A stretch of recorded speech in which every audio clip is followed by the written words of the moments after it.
Hello बच्चों, एक बार फिर से आप सभी का केशव कॉमर्स क्लासेस में बहुत बहुत स्वागत है। बच्चों, आज हम करने जा रहे हैं अपना क्लास 12 का चैप्टर नंबर 3 जिसका नाम है मैट्रिक्स। बच्चों, ये चैप्टर बहुत ज्यादा आसान है, ठीक है। इनफैक्ट आप ये कह लो कि पूरी 12th क्लास में ही सबसे ज्यादा आसान आपको यही चैप्टर लगने वाला है जिसका नाम क्या है, मैट्रिक्स। बट, ठीक है। किस कंडीशन पे, सिर्फ एक ही कंडीशन पे, जब आपको इसका बेसिक क्लियर हो जाएगा बिल्कुल अच्छी तरह। अगर इसका बेसिक क्लियर नहीं हुआ ना बच्चों, तो ध्यान रखना सबसे मुश्किल चैप्टर भी यही लगेगा, ठीक है। तो आपको यहां पर बहुत अच्छे से एक बात ध्यान रखनी है, क्या कि आपको इस चैप्टर के बेसिक 1 बाय 1 करके अच्छे से समझते जाने हैं और अपने प्यारे से दिमाग के अंदर बिठा लेने हैं, ठीक है। तो आइए आगमन करते हैं, शुरुआत करते हैं इस चैप्टर की। तो बच्चों, मैट्रिक्स की डेफिनेशन क्या कहती है पहले ये समझते हैं बिल्कुल आसान भाषा में। ये बोल रहा है matrix, A matrix is a collection of numbers arranged into a fixed number of rose and columns. इसका मतलब क्या है? इसका मतलब ये है कि जब मैं किसी नंबर को या किन्हीं नंबर को अगर किसी अरेंज्ड ऑर्डर में लगा सकता हूं, अगर लगा देता हूं किसमें, रो में या कॉलम की फॉर्म में, तो बच्चों वो क्या बन जाता है, एक मैट्रिक्स। क्या बन जाता है? एक मैट्रिक्स। देखो एग्जांपल आपके सामने है, जैसे कि ये नंबर से कुछ है ना, तो मैंने इनको रो में लगा दिया। देखो जो ऐसे हॉरिजॉन्टल रहेंगे नीचे, ठीक है, ये किसको रिप्रेजेंट करेंगे, रो को, और जो ऐसे वर्टिकल रहेंगे ये किसको रिप्रेजेंट करेंगे बच्चों, कॉलम को, ठीक है। तो आप एक बात बताओ, मैंने यहां पर नंबर को किस में रिप्रेजेंट कर दिया, रोज के अंदर और कॉलम्स के अंदर, तो ये किसकी फॉर्मेशन बन गई बच्चों, ये बन गई मैट्रिक्स की फॉर्मेशन। इसको हम क्या कहते हैं, मैट्रिक्स, ठीक है। प्लस बाहर से जो ऐसे क्लोज ब्रैकेट में बंद हो जाए, बाहर से जो ऐसे क्लोज ब्रैकेट में बंद हो जाए, इसको हम क्या बोलते हैं, मैट्रिक्स। अच्छा, अब आप कैसे पहचानोगे कि भाई क्या रो है और क्या कॉलम है? मैं बता चुका हूं, जो चीज हॉरिजॉन्टल में हो वो आपका रो को रिप्रेजेंट करता है, और जो चीज आपकी वर्टिकल में हो वो आपको किस में रिप्रेजेंट करता है, कॉलम में। पूरे के पूरे मैट्रिक्स में रो को हम शॉर्ट में एम के नाम से पढ़ते हैं और कॉलम को हम शॉर्ट में एन के नाम से पढ़ते हैं, ठीक है।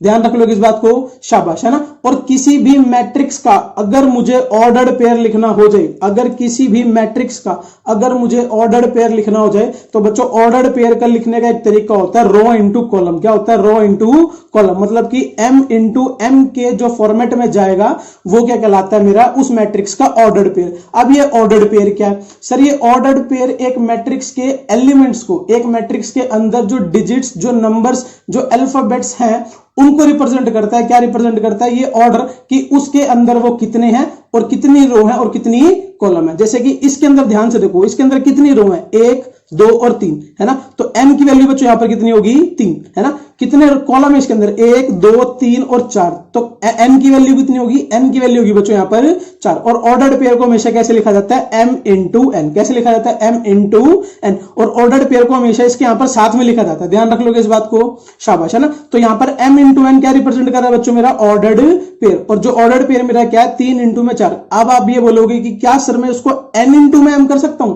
नहीं बच्चों, अगर आपने इसको n इंटू m कर दिया, इसका मतलब है कि कॉलम 4 और रो 3, नहीं ऐसा नहीं होगा, हमेशा रो टू कॉलम ही जाता है। कैसे जाता है, हमेशा रो टू कॉलम। तो अगर आपने इसको यहां पर डिजिट को 4 इंटू में 3 लिख दिया गलती से, तो इसका मतलब है कि आपने गलत लिख दिया। आपने क्या रिप्रेजेंट कर दिया कि 4 रो है और 3 कॉलम है, लेकिन क्वेश्चन के अंदर जो मैट्रिक्स है उसके अंदर तो 3 रो है और कितनी कॉलम है, 4 कॉलम है। 3 रो है और 4 कॉलम है। क्लियर इतनी सी बात, शाबाश। एक मैट्रिक्स और देखो, मैंने नीचे एग्जांपल लिया हो, वहां से आपको और क्लियर हो जाएगा।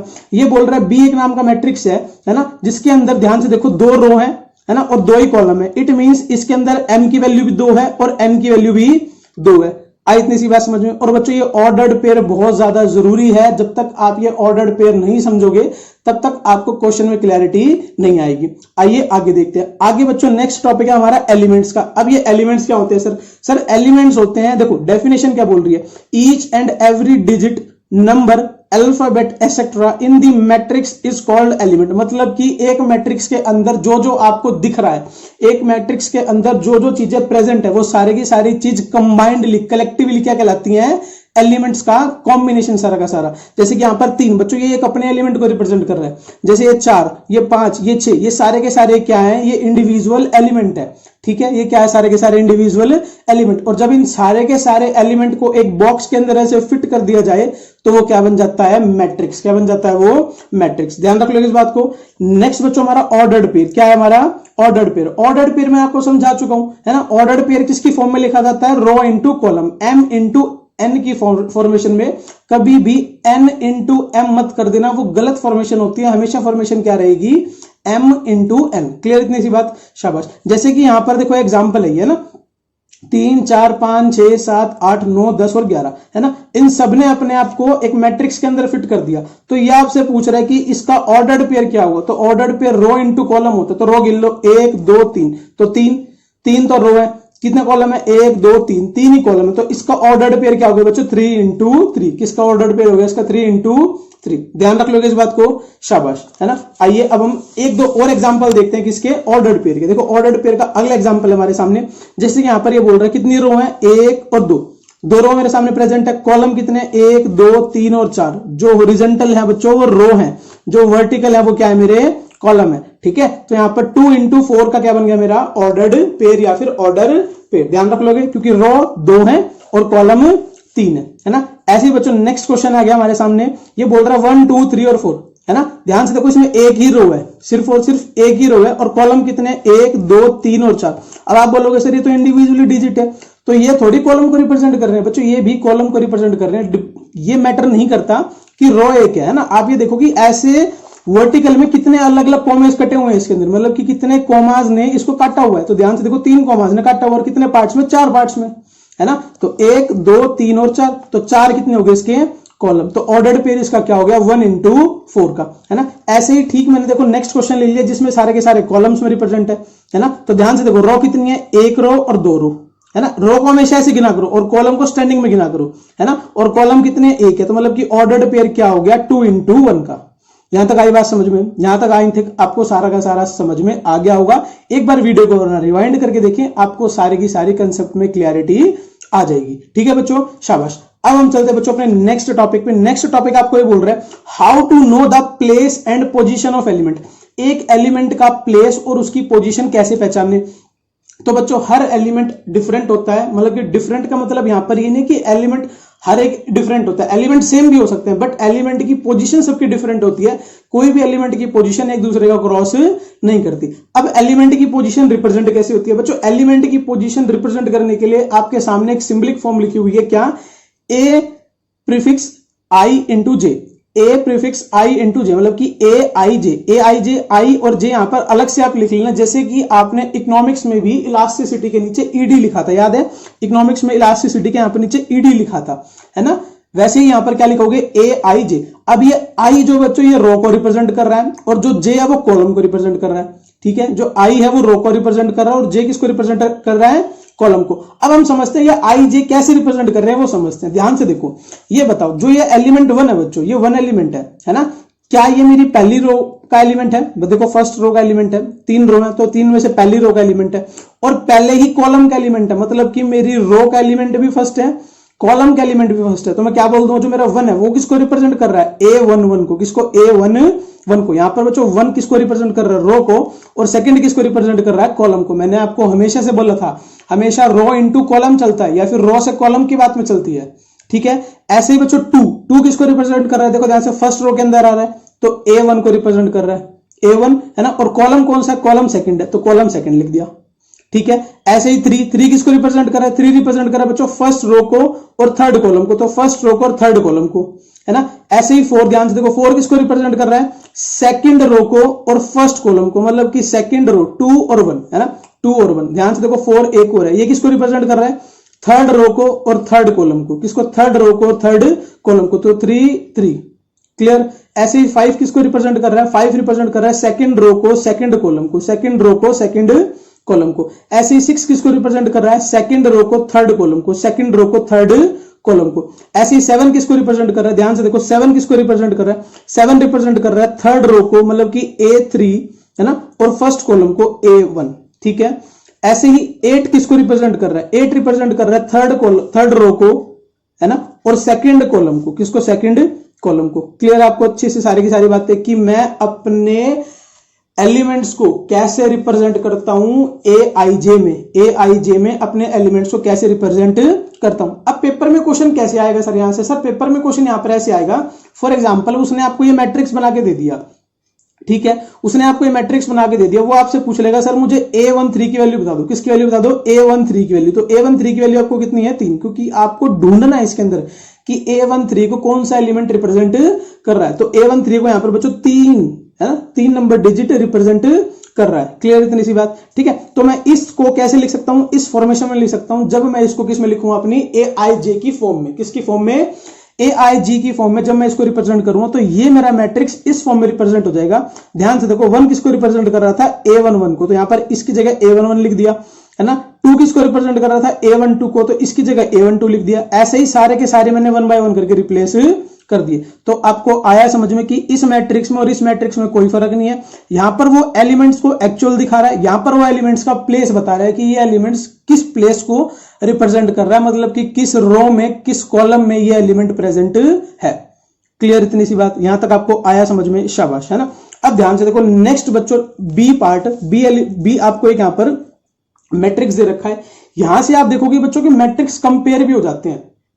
क्या हो जाते हैं, मैट्रिक्स कंपेयर। लेकिन बच्चों एक बात ध्यान रखना, मैट्रिक्स कंपेयर तभी होते हैं जब उनके ऑर्डर्ड पेयर सेम हो। आई रिपीट, मैट्रिक्स कंपेयर तभी होते हैं जब उनके ऑर्डर्ड पेयर सेम हो। ध्यान से देखो, ये दोनों मैट्रिक्स मैंने आपस में कंपेयर कर दिए।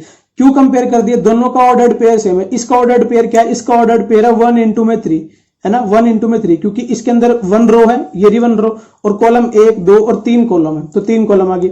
इसमें भी ध्यान से देखो 1 रो है और 3 कॉलम है, तो यहां पर भी इसका भी ऑर्डर्ड पेयर क्या है, 1 into में 3। इसके बाद मैं इस मैट्रिक्स को डायरेक्टली दूसरे वाले मैट्रिक्स के साथ कंपेयर कर सकता हूं।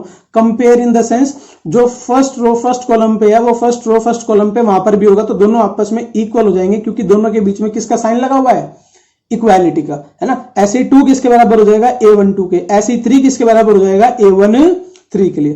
क्लियर, यहां तक आया सारा का सारा समझ में, ठीक है। इसके ऊपर बेस्ड हम अच्छे से बाद में क्वेश्चन करेंगे, लेकिन यहां पर आपको बेसिक का समझना बहुत ज्यादा जरूरी है, ठीक है बच्चों। मैं कई बार बोलता हूं कि किसी भी काम को करने के लिए आपकी उसकी बुनियादी नींव बहुत अच्छी होनी चाहिए, ठीक है। अगर आपका बेस स्ट्रक्चर ही बिल्कुल बेकार होगा, बेस स्ट्रक्चर में आपकी कमी हो जाएगी, तो ऊपर कितना ही अच्छा वर्क कर लो कोई फायदा नहीं है उस चीज का। आपका बेस में बहुत ज्यादा स्ट्रांग होना चाहिए, ठीक है। आओ अब हम अपना इसी में नेक्स्ट टॉपिक देखते हैं। बोल रहे हैं number of elements in a matrix. एक मैट्रिक्स में नंबर ऑफ एलिमेंट्स कैसे पहचाने, जी बड़ा आसान है, रो इनटू कॉलम कर दो, नंबर ऑफ एलिमेंट्स निकल के आ जाएंगे। देखो ध्यान से, फॉर्मूला क्या है इसका, m इंटू में n is equals to mn। जो mn की वैल्यू आएगी वही क्या हो जाएगा आपका आंसर। ध्यान से देखो, ऊपर वाला क्वेश्चन था ये था ना क्वेश्चन। इसके अंदर कितने एलिमेंट दिख रहे हैं आपको, 9 एलिमेंट है, 1 2 3 4 5 6 7 8 और 9 एलिमेंट है। तो पता कैसे लगा, पता इसलिए लगा, इसका ऑर्डर्ड पेयर क्या है, इसका ऑर्डर्ड पेयर है 3 इंटू में 3, है ना। 3 इंटू में 3 कितना होता है, 3 3 9, तो 9 इसके अंदर एलिमेंट है, ठीक है। नीचे आ जाओ, ध्यान से देखो इसके अंदर कितने एलिमेंट दिख रहे हैं आपको, 3 1 2 3। कैसे पता लगा, ऑर्डर्ड पेयर को मल्टीप्लाई कर दो, 1 इंटू में 3, तो आपका आंसर क्या आ गया, 3। क्लियर, यहां तक सारी की सारी बातें कि नंबर ऑफ एलिमेंट्स कैसे पहचाने जाते हैं, है ना। आपसे वो ऑर्डर्ड पेयर भी पूछ सकता है, आपसे वो नंबर ऑफ एलिमेंट्स भी पूछ सकता है, ठीक है। देखो ध्यान से, अब हम चलते हैं बच्चों आगे, है ना।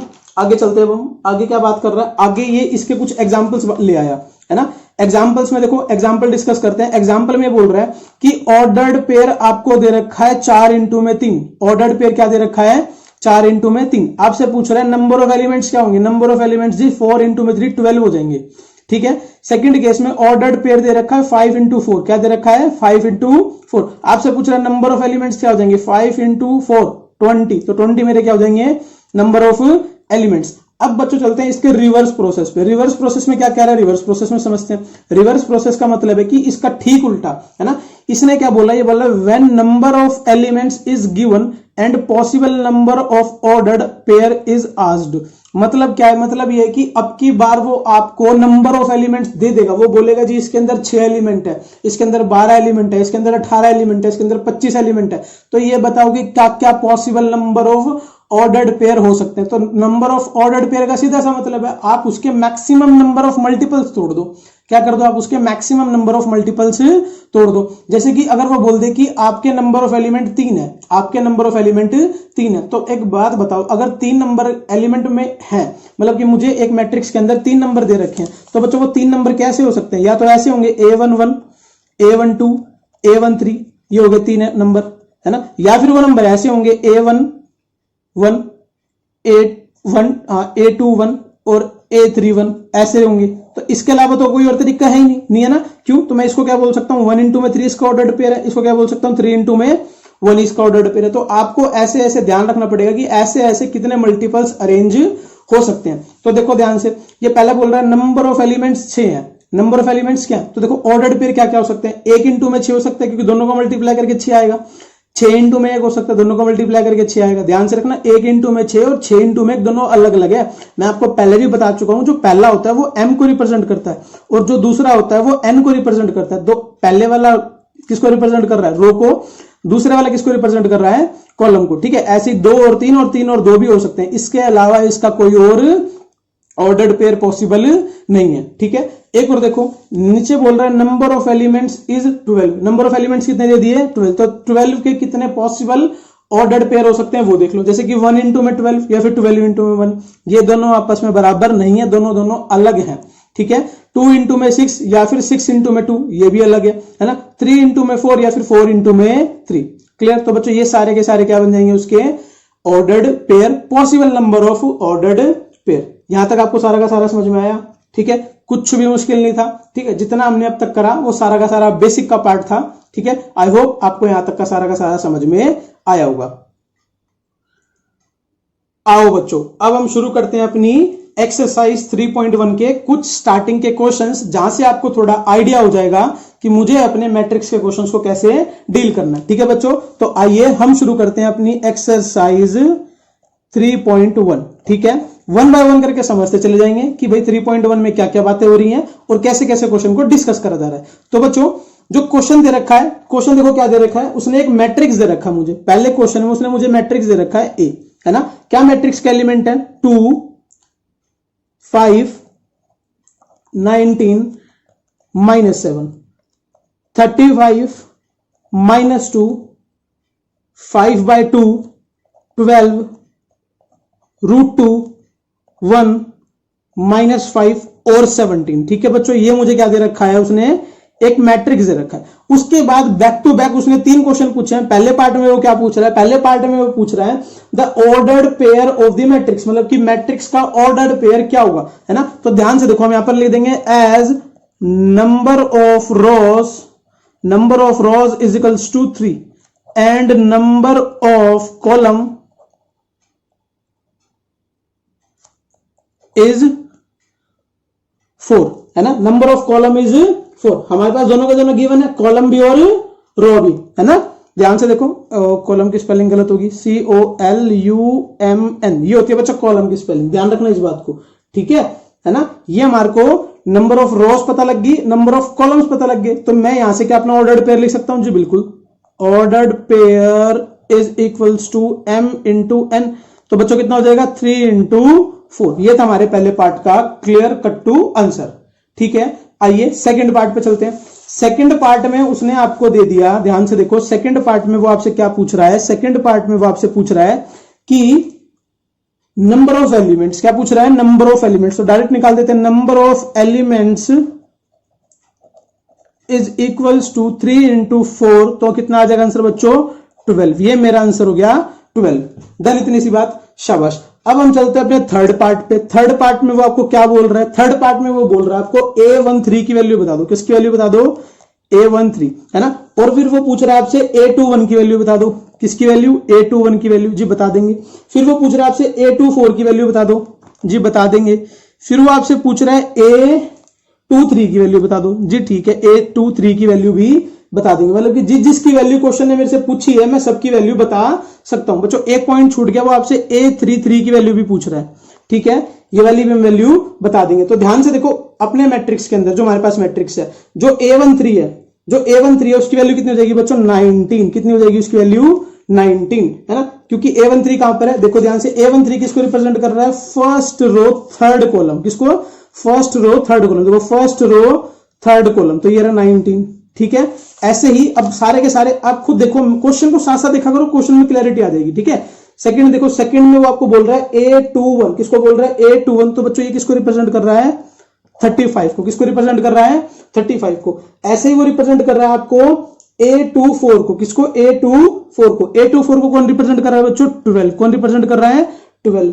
ऐसे ही फिर वो आगे बोल रहा है A23 को रिप्रेजेंट कर रहा है बच्चों 5/2, कौन सा 5/2 है ना, A23 मतलब कि सेकंड रो थर्ड कॉलम है ना। फिर आखिर में बोल रहा है A33, बच्चों A33 को जो रिप्रेजेंट कर रहा है वो है -5, कि कौन -5, third row third column, third row third column. Clear, इतनी सी बात आया यहां तक समझ में, शाबाश।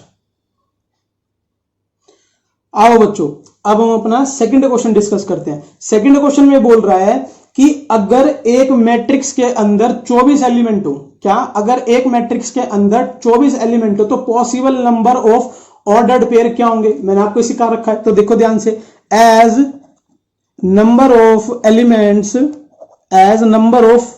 एलिमेंट्स इज इक्वल्स टू 24, तो आप क्या लिख दोगे, पॉसिबल ऑर्डर्ड पेयर। ध्यान से देखो क्या क्या लिख रहा हूं मैं यहां पर। ठीक है, सबसे पहले क्या आएगा 1 × 24, एक मैट्रिक्स ये हो सकता है। दूसरा 24 × 1, उसका रिवर्स हो सकता है। ठीक है, फिर 2 × 12 या फिर 12 × 2, ये भी हो सकता है। ठीक है, 3 × 8 या फिर 8 × 3, ये भी हो सकता है। 4 × 6 या फिर 6 × 4, ये भी हो सकता है। इसके अलावा भी कोई हो सकता है? नहीं जी, इसके अलावा कोई भी ऑर्डर्ड पेयर पॉसिबल नहीं है। इसके अलावा मैं कोई भी 2 डिजिट उठा लूंगा तो उनका मल्टीप्लीकेशन 24 नहीं आएगा। क्लियर, इतनी सी बात। अब उसने बोल दिया कि अगर इसमें 13 एलिमेंट होते, बच्चों कितने होते हैं 13 एलिमेंट होते, तो इसका ऑर्डर्ड पेयर क्या होता। ठीक है, तो देखो लिख देते हैं, अगर उसके अंदर 13 एलिमेंट होते तो हमारा ऑर्डर्ड पेयर क्या बन जाता, 1 × 13 और या फिर 13 × 1, क्योंकि 13 बच्चों एक प्राइम नंबर है, और प्राइम नंबर का जब भी एलिमेंट दे दिए उसने कि भाई इतने नंबर ऑफ एलिमेंट्स है और वो एलिमेंट्स की डिजिट प्राइम में हो, तो हमेशा ऑर्डर्ड पेयर यहां पर यही बनेंगे। फॉर एग्जांपल, अगर वो आपको बोल देता कि एलिमेंट्स टोटल 7 हैं, तो इसका ऑर्डर्ड पेयर क्या बनता है 1 × 7 या फिर 7 × 1। वो बोलता है एलिमेंट 11 है, तो इसका ऑर्डर्ड पेयर क्या बनता है 1 × 11 या फिर 11 × 1। मतलब कि जब भी प्राइम नंबर देगा तो हमेशा ऑर्डर्ड पेयर हमेशा 2 ही बनेंगे। क्लियर, इतनी सी बात, शाबाश। आओ बच्चों, अब हम देखते हैं क्वेश्चन नंबर 3। कौन सा, क्वेश्चन नंबर 3। क्वेश्चन नंबर 3 में बच्चों ये बोल रहा है कि अगर एलिमेंट 18 हो, तो possible number of ordered pair क्या होंगे। तो जी लिख देते हैं, possible number of order pair, है ना। तो कितना हो जाएगा बच्चों, 18 के हिसाब से 1 18 या फिर 18 1, ठीक है, 2 9 या फिर 9 2, 3 6 या फिर 6 3।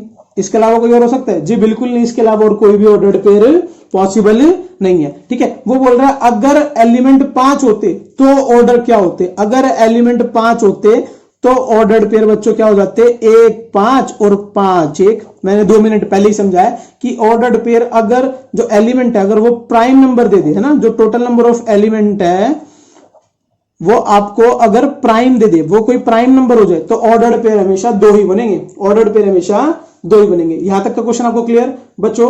हमने थोड़ा सा बेसिक देखा और उससे रिलेवेंट कुछ क्वेश्चंस देख लिए। ठीक है, बाकी के क्वेश्चंस हम नेक्स्ट वीडियो में देखेंगे। टिल देन बाय बाय, खुश रहिए, अपने घर वालों का ध्यान रखिए, अपना ध्यान रखिए और पढ़ते रहिए, वीडियोस को अच्छे से देखते रहिए, समझते रहिए। Thank you for watching.